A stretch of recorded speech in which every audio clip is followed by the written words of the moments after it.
wapo, na hata tunavyoongea hivi wapo, wako kazini, familia zao zinatunzwa kwa kufanya kazi hizo hizo za ukibaraka, na wengine hupenya mpaka na kwenye mifumo, wanapenya kila siku, yuko kazini, unaweza ukadhani anafanya kazi ya taifa, kumbe ni kibaraka anatumika. Wengine wapo kwenye vyama vya siasa hivyo hivyo, kila siku unadhani anafanya kazi ya demokrasia, kumbe kibaraka anatumika.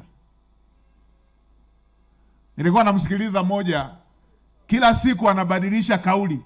Siku hii KKT wanataka kufanya hivi. Mimi niwaambieni, nchi yetu hii, utaratibu wa kupata viongozi wakuu wa nchi ni kupitia vyama vya siasa. Hatujawahi kusimamisha wagombea wa madhehebu. Tunatumia vyama vya siasa, ndivyo katiba inavyosema. Ni mwaka gani kuna dhehebu liliwahi kusimamisha mgombea? Ukisikia kauli hizo, ni kauli za vibaraka ambao wako kazini, wanataka kutuletea migawanyiko ya kidini. Mwaka gani tumewahi kuona dhehebu limesimamisha mgombea? Wagombea wanasimamishwa na vyama vya siasa. Ndio, wagombea husimamishwa na vyama vya siasa, vyama vya siasa vilivyosajiliwa kikatiba. Na miaka yote tangu tuanze, na Mwalimu Nyerere alisema hili, hatujawahi kusimamisha mtu asiye na dini.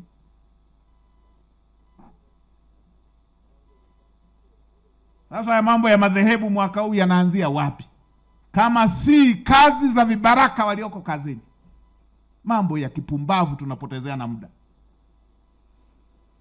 KKT. Lini dhehebu limewahi kuwa na mgombea? Sisi tuna vyama vya siasa.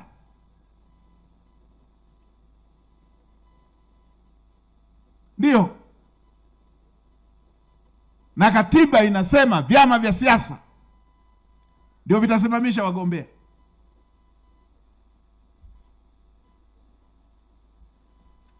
Na vibaraka wenyewe wanaoongea hayo hata sio wana CCM. Si waongea vyama vyao huko. Kama kwenye vyama vyao wanasimamishaga kupitia madhehebu, ni huko.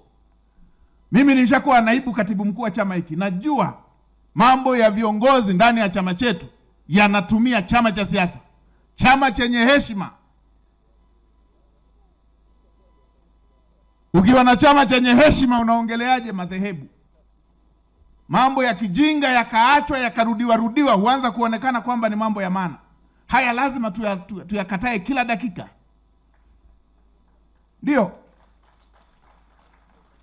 mnataka kuwafanya maaskofu wawe bize kujadili mambo ya vyama vya siasa ya nomination, badala ya kufanya mambo ya kuombea taifa na kulinda heshima na utukufu ndani ya madhehebu yao. KKT.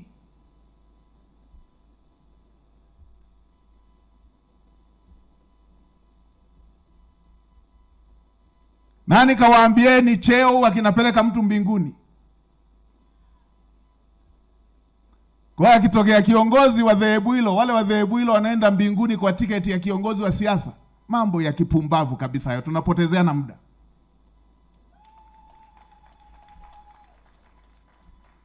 Jana nimesikia lingine, huyu ni mgombea wa rais.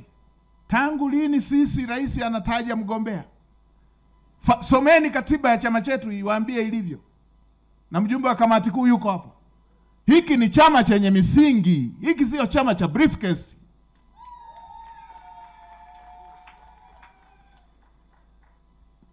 Ukibaraka, tusipotezeane muda. Na ukisikia kwenye tetezi, unaona wanatutaja na wengine. Msitupotezee muda. Watu wengine hatuugui na madaraka. Tunaugua na kutatua shida za watu.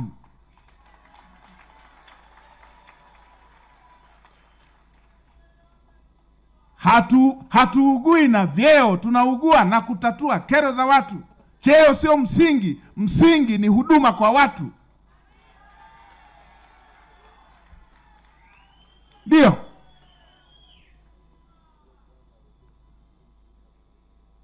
Mimi nimeanza, niko sekondari, nasomesha watoto ambao hawajiwezi.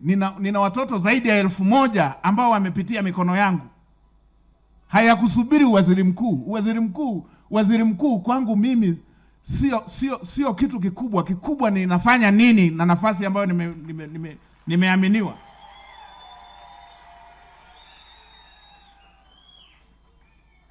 Ndio maana kila wikendi nikimaliza majukumu yale ya ratiba ya kiserikali, naingia na haya, hamna kupumzika.